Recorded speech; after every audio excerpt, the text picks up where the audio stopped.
ಓಂ ಶ್ರೀ ಗುರು ಬಸವಲಿಂಗಾಯ ನಮಃ. ಸುಖವೊಂದು ಕೋಟಿ ಬಂದಲ್ಲಿ ಬಸವಣ್ಣನ ನೆನೆವುದು, ದುಃಖವೊಂದು ಕೋಟಿ ಬಂದಲ್ಲಿ ಬಸವಣ್ಣನ ನೆನೆವುದು, ಲಿಂಗಾರ್ಚನೆಯ ಮಾಡುವಲ್ಲಿ ಬಸವಣ್ಣನ ನೆನೆವುದು, ಜಂಗಮಾರ್ಚನೆಯ ಮಾಡುವಲ್ಲಿ ಬಸವಣ್ಣನ ನೆನೆವುದು, ಬಸವಣ್ಣ ಬಸವಣ್ಣ ಬಸವಣ್ಣ ಎಂದು ನೆನೆಯದಲ್ಲದೆ ಎನಗೆ ಭಕ್ತಿವಿಲ್ಲ ಕಾಣ ಕಲಿದೇವರ ದೇವ. ಮಹಾಮಾನವತವಾದಿ ಧರ್ಮಗುರು ಬಸವಣ್ಣವರನ್ನು ಎನ್ನ ಹೃದಯ ಮಂದಿರದಲ್ಲಿ ಸ್ಮರಿಸಿಕೊಂಡು ಕಲ್ಯಾಣ ನಾಡಿನ ಪಾವನ ಭೂಮಿಯಾದ ಬಸವ ಕಲ್ಯಾಣದ ಪರಿಸರದಲ್ಲಿ ಇವತ್ತು ವಚನ ಸಮೂಹ ಸಂಸ್ಥೆ ಅನುಭವ ಮೆಗಾ ಸಿಟಿ ನೂತನ ಕಚೇರಿಯ ಉದ್ಘಾಟನಾ ಸಮಾರಂಭದಲ್ಲಿ ಇಲ್ಲಿ ಸೇರಿರ್ತಕ್ಕಂಥ ಎಲ್ಲ ಶರಣರಲ್ಲಿ ಮತ್ತು ಶರಣೆಯರಲ್ಲಿ ಅನಂತ ಶರಣಾರ್ಥಿಗಳು, ಮುಖ್ಯವಾಗಿ ನಮ್ಮ ಅಲ್ಲಮಪ್ರಭು ಮತ್ತು ಶಿವಕುಮಾರ್ಗೆ ಒಂದು ಅನಂತ ಕೋಟಿ ಧನ್ಯವಾದಗಳನ್ನು ಅರ್ಪಿಸಬೇಕು. ಯಾಕಂದರೆ ನಾನು ಯಾಕೆ ಈ ಮಾತನ್ನು ಹೇಳ್ತೇನೆಂದರೆ, ಪರಮ ಪೂಜ್ಯರಾದ ಡಾಕ್ಟರ್ ಚನ್ನಬಸವ ಪಟ್ಟದೇವರು ಬಸವ ಕಲ್ಯಾಣದ ಮೇಲೆ ಬಂದು ಅನುಭವ ಮಂಟಪವನ್ನು ಕಟ್ಟಿದರು. ಅನುಭವ ಮಂಟಪ ಕಟ್ಟಿದ ಮೇಲೆ ನಂತರ ಸರ್ಕಾರದವರು ಏನು ಮಾಡಿದ್ರು ಅಂದರೆ, ಇಲ್ಲಿ ನೂತನವಾಗಿರ್ತಕ್ಕಂಥ 650 ಕೋಟಿ ಖರ್ಚು ಮಾಡಿ ಇಲ್ಲಿ ಒಂದು ವಿನೂತನವಾಗಿರ್ತಕ್ಕಂಥ ಅನುಭವ ಮಂಟಪ ಕಟ್ಟಿದರು.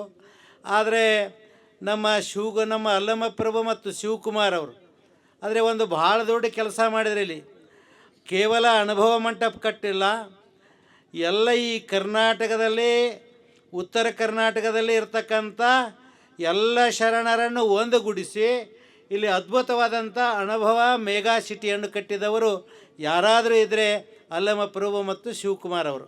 ಅವರಿಗೆ ಧನ್ಯವಾದಗಳು ಹೇಳಬೇಕು. ನಾನು 15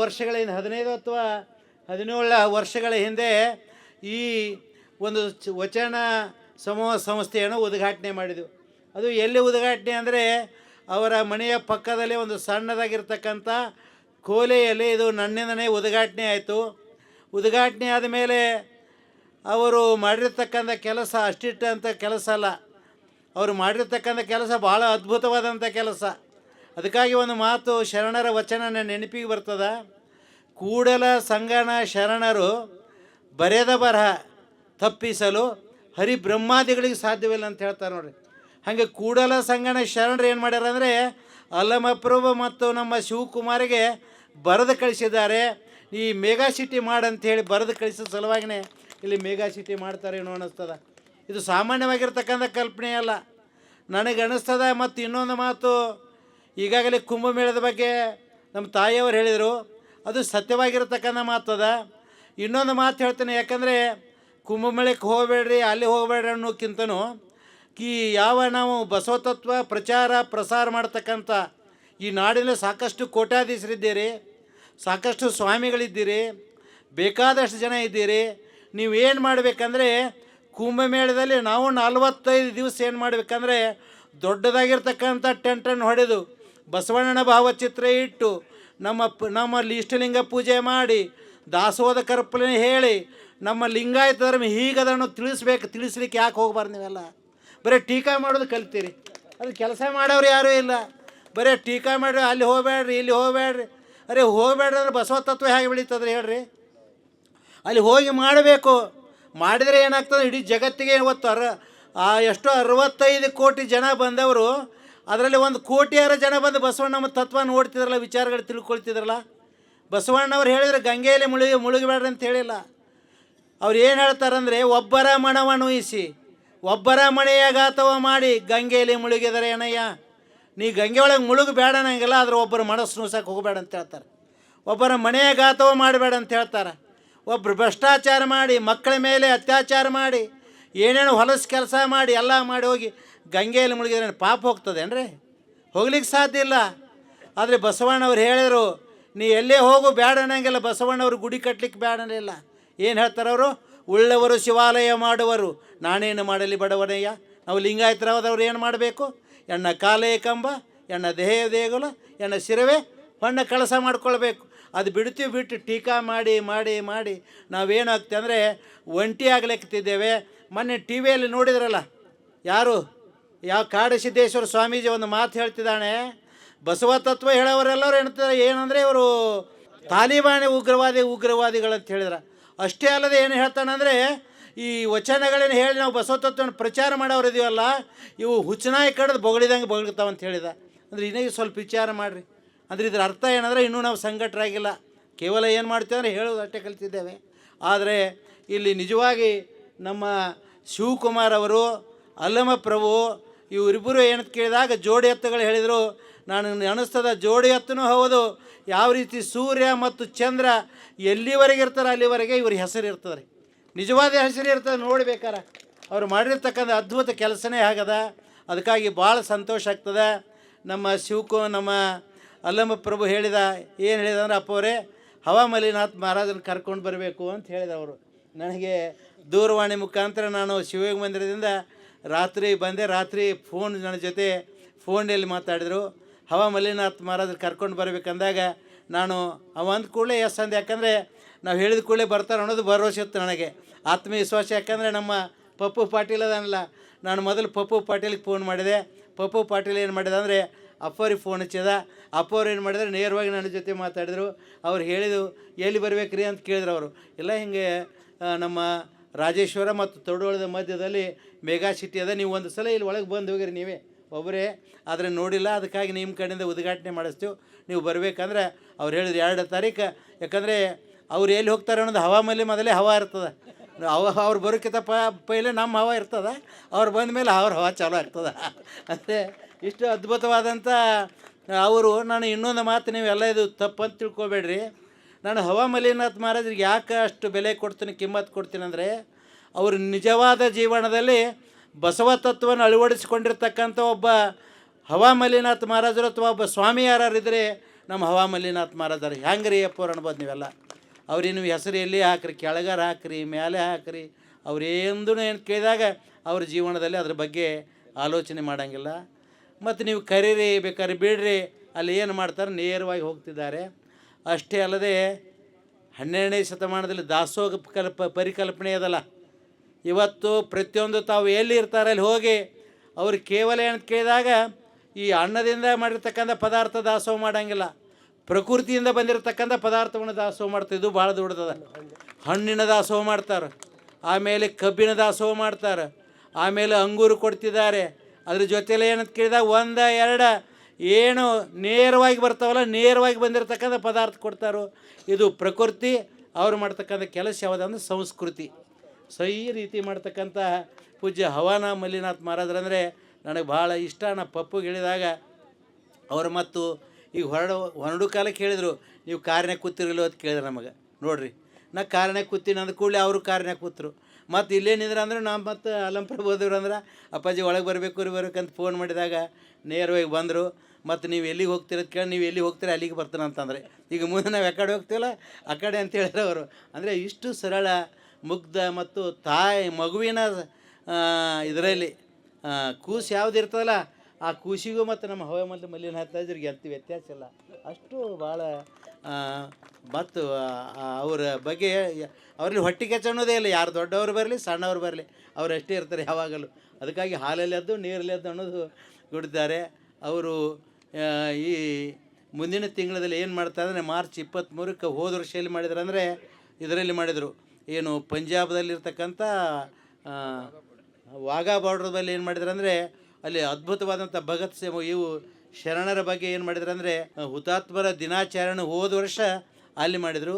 ಈ ವರ್ಷ ಎಲ್ಲಿ ಮಾಡ್ತಾರೆ ಅಂದರೆ ಭಗತ್ ಸಿಂಗ್ ಮತ್ತು ಸುಖದೇವರ ಹುತಾತ್ಮ ದಿನಾಚರಣೆಯಲ್ಲಿ ಮಾಡ್ತಾರೆ ಅಂದರೆ ರಾಮೇಶ್ವರಿನದಲ್ಲ, ರಾಮೇಶ್ವರದಲ್ಲಿ 23/3/2025 ಬಹಳ ಅದ್ಭುತವಾದಂಥ ಕಾರ್ಯಕ್ರಮ ಆ ಭಾಗದಲ್ಲಿ ಮಾಡ್ತಿದ್ದಾರೆ.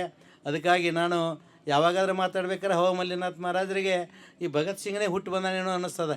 ಈ ರೀತಿಯಾಗಿ ಇವತ್ತು ಯಾಕಂದರೆ ಸಮಾಜ ಸೇವೆ ಮಾಡೋದು ಸುಮ್ಮನೆ ಅಲ್ಲ, ಏನಾರು ಗಾಡಿ ಕಟ್ಕೋತ ಏನಾರು ಮಾಡ್ಕೋತ ಓಡಾಡೋದಲ್ಲ. ಅವರು ಮಾಡೋ ಕೆಲಸ ಯಾವುದಂದರೆ, ಕೆಲಸ ಏನು ಕೇಳಿದಾಗ ಭಾರತ ಮಾತೆಯ ಧ್ವಜಾರೋಹಣ ಮಾಡ್ತಿದ್ದಾರೆ. ಮತ್ತು 14/4/2025 ರಾಜಗೂ ಏನು ಡಾಕ್ಟರ್ ಬಾಬಾ ಸಾಹೇಬ್ ಅಂಬೇಡ್ಕರ್ ಮತ್ತು ಅವರ ಜಯಂತಿಯನ್ನು ಎಲ್ಲಿ ಮಾಡ್ತಾರೆ ಅಂದರೆ ಅವರು ಹುಟ್ಟೂರವರಲ್ಲಿ ಮಾಡ್ತಿದ್ದಾರೆ. ಈ ರೀತಿ ಒಳ್ಳೆಯ ಪ್ರಗತಿಪರ ಇವತ್ತು ಕಾರ್ಯಕ್ರಮ ಮಾಡ್ತಕ್ಕಂಥ ಮಲ್ಲಿನಾಥ್ ಮಹಾರಾಜರು ಈ ಕಾರ್ಯಕ್ರಮದಲ್ಲಿ ಪಾಲ್ಗೊಂಡಿದ್ದಾರಲ್ಲ, ಭಾಳ ಖುಷಿ ಅನ್ನಿಸ್ತದ. ಅದ್ರ ಜೊತೆಯಲ್ಲಿ ನಮ್ಮ ಶಿವಕುಮಾರ್ ಮತ್ತು ಅಲ್ಲಮ್ಮ ಪ್ರಭು, ಯಾವಾಗಲೂ ಅಲ್ಲಮ್ಮ ಪ್ರಭುಣ ಅಂತಾನೆ ಅವ್ರಿಗೆ. ಪೂಜ್ಯರು ಏನು ಮಾಡ್ತಾರೆ ಅಂದರೆ ನಮ್ಮ ಅಲ್ಲಮ್ಮ ಪ್ರಭು ಮತ್ತು ಶಿವಕುಮಾರ್ ಅವ್ರು ಮಾಡ್ತಕ್ಕಂಥ ಕೆಲಸ ಭಾಳ ದೊಡ್ಡದದ. ಆದರೆ ಈ ರೀತಿ ಅವರೇನು ಶಿವಶಂಕರ ಟೋಕ್ರೆ ಅವರೇನು ಈ ರೀತಿ ಅವರೊಂದು ಮನಸ್ಸಿನಲ್ಲಿ ಏನು ಈ ಆಲೋಚನೆ ಏನು ಬಂದದಲ್ಲ, ಇದು ಬಸವಣ್ಣವರ ಅವ್ರಿಗೆ ಆಲೋಚನೆ ಕೊಟ್ಟಾರೆ ಏನು ಅನಿಸ್ತದೆ, ಸಾಮಾನ್ಯ ಅಲ್ಲ. ಯಾಕಂದರೆ ಅವರೇನು ಭಾಳ ದೊಡ್ಡ PhD ಮಾಡಿ ಡಾಕ್ಟರೇಟ್ ಪಡೆದು ಏನೇನು ಮಾಡಿ ಕುಂತವರಲ್ಲ, ಸರ್ವಸಾಧಾರಣವಾಗಿರ್ತಕ್ಕಂಥ ವ್ಯಕ್ತಿಗಳು, ಸರ್ವ ಓದಿದವರು. ಆದರೆ ಈ ರೀತಿ ತಿಳಿಯಲಿಲ್ಲ ಅವರು ಬರಬೇಕಾದ್ರೆ ಕಲ್ಪನೆಗಳು, ಅದು ನಿಜವಾಗಿ 12ನೇ ಶತಮಾನದ ಬಸವಾದಿ ಶರಣರ ಏನು ಆಶೀರ್ವಾದನೇ ಅವರಿಗೆ ಕಾರಣ ಅನ್ನತಕ್ಕಂಥ ಮಾತನ್ನು ಈ ಸಂದರ್ಭದಲ್ಲಿ ನಾನು ಹೇಳ್ತಿದ್ದೇನೆ. ಭಾಳ ದೊಡ್ಡ ಪ್ರಮಾಣದಲ್ಲಿ ಅವರ ಜೀವನ ಸುಖಮಯವಾಗಿ ಸಾಗಲಿ ಅಂತ ಅದು ಒಳಗೆ ಹೋಗಿ ನೋಡಿದಾಗ, ಮತ್ತು ಅದು 3D ತೋರಿಸಿದ್ರಲ್ಲ, ನಾನು ಇಂಗ್ಲೆಂಡ್ದಲ್ಲಿ ಕೂಡ ಇಲ್ಲಿ ಏನು ಅನಿಸೋದು ಅಂಥ 3D ಅದ ಇವತ್ತು. ಅಲ್ಲಿ ಇದರಲ್ಲಿ ಕಟ್ಟ್ಯಾರ ನೋಡ್ರಿ, ಅಂಥದ್ದು ಅದ್ಭುತ ಅದ ಅಂದರೆ. ಡಾಕ್ಟರ್ ಶಿವಮೂರ್ತಿ ಮುರುಘಾಶರಣರು ಬಂದಿದ್ದರು, ಬಂದಾಗ ಹೇಳಿದರು, ನಾವು ಇಂಗ್ಲೆಂಡ್ಗೆ ಹೋದರೂ ಕೂಡ ಇಂಥ ದೊಡ್ಡದಾಗಿರ್ತಕ್ಕಂಥ ಮನೆ ಮತ್ತು ಇಷ್ಟು ಸ್ವಚ್ಛ ಹವಾ ತಂಪು ಅಂತ ಕೇಳಿದ ವಾತಾವರಣ ಸಿಗ್ಲಿಕ್ಕೆ ಸಾಧ್ಯ ಇಲ್ಲ ಅಂತ ಹೇಳಿದರು. ಇವತ್ತು ನಮ್ಮ ಅಲ್ಲಮ್ಮ ಪ್ರಭುದೇವರು ಮಾಡ್ತಕ್ಕಂಥ ಕೆಲಸ ಭಾಳ ದೊಡ್ಡ ಕೆಲಸ ಅದ. ಮತ್ತು ಯಾರೇ ನೀವು ಕೇಳ್ರಿ, ಅಲ್ಲಮ್ಮ ಪ್ರಭುದೇವ್ರನ್ನ ಹೂಡಿಕೆ ಮಾಡಿರಲ್ಲ, ಎಲ್ಲ ಹೂಡಿಕೆ ಮಾಡಿದವ್ರನ್ನ ಯಾರಿಗೇ ಕೇಳ್ರಿ, ಯಾರು ಕೇಳಿದ್ರು ಏನು ಹೇಳ್ತಾರೆ ಅಂದರೆ ಅದರಿಂದ ನಮಗೆ ತೊಂದರೆ ಆಗಿಲ್ಲ ಅಂತ ಹೇಳಂಗಿಲ್ಲ. ತೊಂದರೆ ಆಗಿದೆ ಅಂತ ಒಬ್ಬರು ಹೇಳಂಗಿಲ್ಲ, ಅದರಿಂದ ಏನಾಗಿದೆ ಅಂದರೆ ನಮ್ಗೆ ಲಾಭನೇ ಆಗಿದೆ ಅಂತ ಹೇಳ್ತಾರೆ ಎಲ್ಲರೂ. ಬ್ಯಾಂಕಿನಲ್ಲಿ ಕೂಡ ಲೇಟ್ ಆಗ್ತದೆ, ಅಪರ ಟೈಮ್ ಟು ಟೈಮ್ ಏನಂತ ಕೇಳಿದಾಗ ಅದ್ರ ಬಡ್ಡಿ ಹಣ ಮುಡಿಸಿದವರು ನಮ್ಮ ವಚನ ಸಮೂಹ ಸಂಸ್ಥೆಯ ಏನು ಮಾಲಕರನ್ನತಕ್ಕಂಥ ಮಾತು ಏನದಲ್ಲ, ಇದು ನಿಜವಾಗಿ ಅದಕ್ಕೆ ನಮ್ಮ ಹಾಸ್ಯ ಕಲಾವಿದರಕ್ಕಿರ್ತಕ್ಕ ಇಂದುಮತಿ ತಾಯಿಯವ್ರು ಹೇಳಿದ್ರಲ್ಲ, ಹೇಳಿದ ಸತ್ಯನೇ ಅದ. ಇವತ್ತು ನನ್ನ ಕಡೆಯಿಂದ ಮೋಟ್ರ್ ಕೀಲಿ ಕೊಟ್ಟೀನಿ, ನನ್ನ ಕಡೆಯಿಂದ ಬಂಗಾರ ಕೊಟ್ಟೀನಿ, ಎಲ್ಲ ನಾನೇ, ಪ್ರತಿಯೊಂದು ಏನಾದರೂ ನನ್ನ ಕಡೆಯಿಂದ ಕೊಡಿಸ್ತಾರೆ. ಸಣ್ಣದಿರಲಿ ದೊಡ್ಡದಿರಲಿ ಎಲ್ಲ ಕರೆದು ಏನು ಮಾಡ್ತಾರೆ ಅಂದರೆ ನಾನು ಸಾಕ್ಷಿ ಇದ್ದೀನಿ. ಎಷ್ಟೋ ಮಂದಿ ಅಂದ್ರೆ ಅಪ್ಪರೇ ಇದ್ರಾಗ ಹೋಗಬೇಡ್ರಿ, ಎಷ್ಟೋ ಏನಾಗ್ಯಾವಂದ್ರೆ ರಾತ್ರಿ ಎದ್ದು ಓಡೋಗ್ಯಾವ್ರಿ, ಮತ್ತು ನಿಮಗೆ ಹಿಡಿತಾರೆ ಅಂದ್ರೆ ನಾನು ಅಂದೆ ಇಲ್ಲ ಅಂದದ್ದು ಹೇಳ್ತೀನಿ ನಿಮಗೆಲ್ಲ, ನಿಮಗೆ ಹಿಡಿತೀನಿ ಅಂತಂದರು. ಹಿಡಿದ್ರೆ ಹಿಡಲಿ ಹೋಗ್ತಾನಂತ ಧೈರ್ಯದಿಂದ ಹೋದೆವು. ಆದರೆ ಇವತ್ತೇನು ಮಾಡ್ತಾರೆ ಅಂದರೆ ಎಷ್ಟು ಜನ ಅವರೆಲ್ಲ ಹೂಡಿದವರೆಲ್ಲ ನಮ್ಮನ್ನು ಕೊಂಡಾಡ್ತಾರೆ. ಭಾಳ ಸತ್ಯವಾದಂಥ ಸಂಸ್ಥೆ ಅದಂತ. ಅದಕ್ಕಾಗಿ ಭಾಳ ಖುಷಿ, ಅದಕ್ಕಾಗಿ ನಾನು ಬರಲಿಕ್ಕೆ ಭಾಳ ಸಂತೋಷ ಆಗ್ತದೆ. ಇವತ್ತು ನಿಜವಾಗಿ ಮಲ್ಲಿನಾಥ್ ಮಹಾರಾಜರು ಭಾಳ ಸಂತೋಷದಿಂದ ಒಪ್ಪಿಕೊಂಡು ನಮ್ಮ ಇಲ್ಲಿ ಬಂದಿದ್ದಾರೆ. ಅವರು ಕೂಡ ಏನು ಕೇಳಿದಾಗ ಭಾಳ ಖುಷಿಪಟ್ಟರು. ಯಾಕಂದರೆ ಅವರು ಆನಂದವಾಗಿರ್ತಾರೆ, ಯಾವಾಗಲೂ ಆನಂದಮಯ ಜೀವನ ಅವ್ರದ್ದು. ನೋಡ್ಬೇಕ್ರಿ, ಮಣ್ಣು ಇದರಲ್ಲಿ ನಿರ್ಗೂಡೆಯಲ್ಲಿ ನಿಮಗೆ ಆಶ್ಚರ್ಯ ಅನ್ನಿಸ್ತದ. ನೀವು ಮದುವೆಗಳಾಗ್ತವ ಅಲ್ಲಿ 7 ಜೊತೆನೂ ಮದುವೆ ಇದು. ನೀವು ಮದುವೆ ಮಾಡ್ಬೇಕಾದ್ರೆ ಏನು ಟೈಮ್ ಹಚ್ತೀರಿ, ಟೈಮ್ ಇಂಥ ಟೈಮಕ್ಕೆ ಮದುವೆ ಆಗ್ಬೇಕಂದ್ರು. ಆದರೆ ಅವು ಎಷ್ಟು ಗಂಟೆಗೆ ಅವ ರಾತ್ರಿ 3 ಗಂಟೆಗೆ ಮದುವೆ ಅದು. ಆದರೂ ಹಾಗೆ ಕೂತ್ರೆ, ಯಾಕಂದ್ರೆ ಮಲ್ಲಿನಾಥ್ ಮಹಾರಾಜರು ಬಂದು ಯಾವಾಗ ಅಕ್ಷತ ಹಾಕ್ತಾರೆ ಅವಾಗ ಅಕ್ಷತ ಹಾಕೋತಾನಂದ್ರೆ ಸ್ವಲ್ಪ ವಿಚಾರ ಮಾಡಿ. ಇದೇ ಎಮ್ಮವರು ಬೆಸಗೊಂಡರೆ ಶುಭ ಲಗ್ನವೆಣ್ಣಿರಿ ಅಂತಾರೆ. ಶುಭಗಳಿಗೆ ಅಂದರೆ ಇದಕ್ಕೆ ಕರೀತಾರೆ. ಯಾವಾಗ ಮಹತ್ವ ಬರ್ತಾರೆ ಅದೇ ಶುಭಗಳಿಗೆ. ಹುಟ್ಟುವಾಗ ನೀವು ಸಮಯ ನೋಡ್ತೀರಿ, ಹುಟ್ಟುವಾಗ ಸಮಯ ನೋಡಿದ್ರೆ, ಸಾವು ಮುಂದೆ ಸಮಯ ನೋಡ್ತೀರಿ. ಹುಟ್ಟಿದ ಮೇಲೆ ಆಮೇಲೆ ಸಾಯುವ ಮಧ್ಯದಲ್ಲಿ ಎಷ್ಟು ಮುಹೂರ್ತ ನೋಡ್ತೀರಿ, ಲೆಕ್ಕಿಲ್ಲಷ್ಟು ಮುಹೂರ್ತ ನೋಡ್ತೀರಿ. ಏನು ಮುಂಜಾನೆದಿಂದ ನೋಡಬೇಕು, ಮುಹೂರ್ತ ನೋಡಿ ಏನಾಗ್ತದೆ, ನಿಮ್ಮ ಕಾರ್ಯಕ್ರಮ ಪ್ರಾರಂಭ ಆಗ್ತದೆ. ಅದಕ್ಕಾಗಿ ನಮ್ಮ ಶರಣರು ಹೇಳಿದರು, ಇವೆಲ್ಲ ತಪ್ಪದ. ನೀವೆಲ್ಲರೂ ಏನು ಮಾಡ್ಬೇಕಂದ್ರೆ ಸತ್ಯಶುದ್ಧ ಕಾಯಕ ಮಾಡಿರಿ, ಕಾಯಕದ ಜೊತೆಯಲ್ಲಿ ಏನು ಮಾಡಿರಿ, ದಾಸೋಹ ಮಾಡಿರಿ ಅಂತ ಹೇಳಿದಾರಲ್ಲ, ಆ ತತ್ವಗಳನ್ನ ಪರಿಪಾಲನೆ ಮಾಡಿದವರು ನಮ್ಮ ಅಲ್ಲಮ್ಮ ಪ್ರಭು ಮತ್ತು ನಮ್ಮ ಶಿವ ಅವರು. ಮತ್ತು ಅಲ್ಲಮ್ಮ ಪ್ರಭುದೇವರಿಗೆ ಇನ್ನು ಮೇಟಿಯಾಗಿ ನಿಂತವ್ರು ಯಾರಂದ್ರೆ ಇಲ್ಲಿ ಹೇಳಿದ್ರಲ್ಲ ನಮ್ಮ ಇವರು ಲಿಂಗಾರ್ತಿ ನಾಗವೇಣಿ ನೋಡ್ರಿ. ಇಬ್ಬರು ಏನಂತ ಕೇಳಿದಾಗ ಅದಕ್ಕಾಗಿ ಹೆಣ್ಣಲ್ಲ, ಹೆಣ್ಣು ರಕ್ಕಸಿ ಅಲ್ಲ, ಹೆಣ್ಣು ಸಾಕ್ಷಾತ್ ಕಪಿಲ ಸಿದ್ಧ ಮಲ್ಲಿಕಾರ್ಜುನ ಅಂತಾರೆ. ಇವರೇ ಕಪಿಲ ಸಿದ್ಧ ಮಲ್ಲಿಕಾರ್ಜುನ ಅಂದರೆ ಇವರೇ. ಎಲ್ಲ ಭಾಳ ಚೆನ್ನಾಗಿ ಮಾಡ್ತೀರಿ, ನೀವು ಒಳ್ಳೆಯದಾಗಲಿ. ಅವಿಶ್ವಗುರು ಬಸವಣ್ಣವರು ಇನ್ನೂ ಸಂಸ್ಥೆ ಇದು ಅಜರಾಮರವಾಗಿ ಸೂರ್ಯ ಚಂದ್ರ ಎಲ್ಲಿವರೆಗೆ ಇರ್ತಾರೆ ಈ ಸಂಸ್ಥೆನೇ ಇರ್ತದೆ. ಅದ್ರ ಜೊತೆ ಅವರು ಇರ್ತಾರೆ ಮತ್ತು ನಾವು ಎಲ್ಲ ಇರ್ತೀವಿ ನೋಡಿ. ಯಾಕಂದ್ರೆ ಅವ್ರು ಮಾಡ್ತಾರೆ, ಅವ್ರ ಕಾರ್ಯದಲ್ಲಿ ಬಂದಿರ್ತೀವಲ್ಲ, ನಾವು ಇದ್ದೇ ಇರ್ತಿದ್ದೇವೆ. ಅದಕ್ಕೆ ನಿಮ್ಮೆಲ್ಲರಿಗೂ ಆ ವಿಶ್ವಗುರು ಬಸವಣ್ಣವರ ಆಶೀರ್ವಾದ ಆಗಲಿ ಅಂತ ಹಾರೈಸಿ ನನ್ನ 2 ಮಾತು ಮುಗಿಸ್ತೀನಿ. ಓಂ ಶ್ರೀ ಗುರು ಬಸವಲಿಂಗಾಯ.